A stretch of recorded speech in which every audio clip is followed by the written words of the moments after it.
ಇವಾಗ ಒಂದು ಕುಕ್ಕರ್ಗೆ ಒಂದು 2ರಿಂದ 3 ಸ್ಪೂನ್ ಆಗೋಷ್ಟು ಎಣ್ಣೆ ಹಾಕ್ಕೊಂಡಿದ್ದೀನಿ.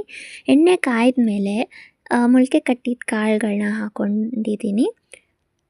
ಈ ಕಾಳುಗಳನ್ನ ಚೆನ್ನಾಗಿ ಫ್ರೈ ಮಾಡ್ಕೋಬೇಕು.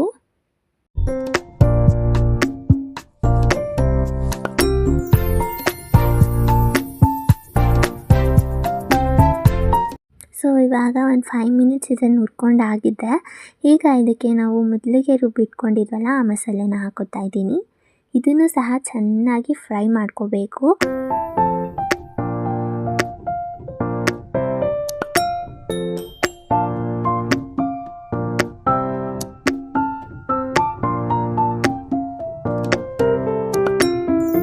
ಸೊ ಈಗ ಇದು ಫ್ರೈ ಆಗಿದೆ.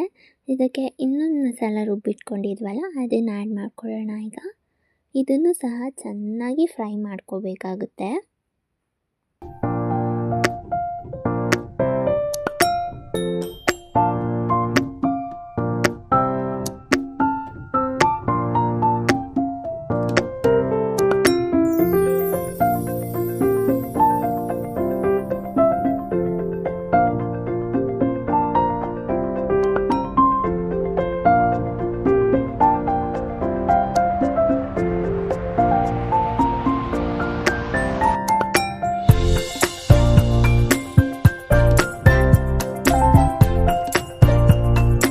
ಮಸಾಲೆಗಳೆರಡೂ ಸಹ ಚೆನ್ನಾಗಿ ಫ್ರೈ ಆಗಿ ಇವಾಗ ಒಂದು ಕುದಿ ಬಂದಿದೆ. ಈಗ ಇದಕ್ಕೆ ನಾನು ನೀರನ್ನು ಸೇರಿಸ್ಕೊತಾ ಇದ್ದೀನಿ. ಇಲ್ಲಿ ನಾನು ನನಗೆ ಯಾವ ಕ್ವಾಂಟಿಟಿಯಲ್ಲಿ ಮಾಡಬೇಕು ಅಂತ ಇದೆ ಆ ಕ್ವಾಂಟಿಟಿಗೆ ಸರಿ ಹೋಗೋ ಥರ ನಾನು ನೀರನ್ನ ಹಾಕೋತಾ ಇದ್ದೀನಿ.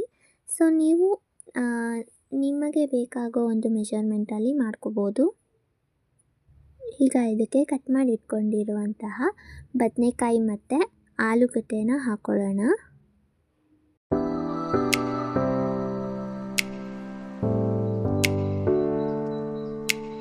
ಈಗ ಇದಕ್ಕೆ ನಾನು ರುಚಿಗೆ ತಕ್ಕಷ್ಟು ಉಪ್ಪನ್ನ ಸೇರಿಸ್ಕೊತಾ ಇದ್ದೀನಿ.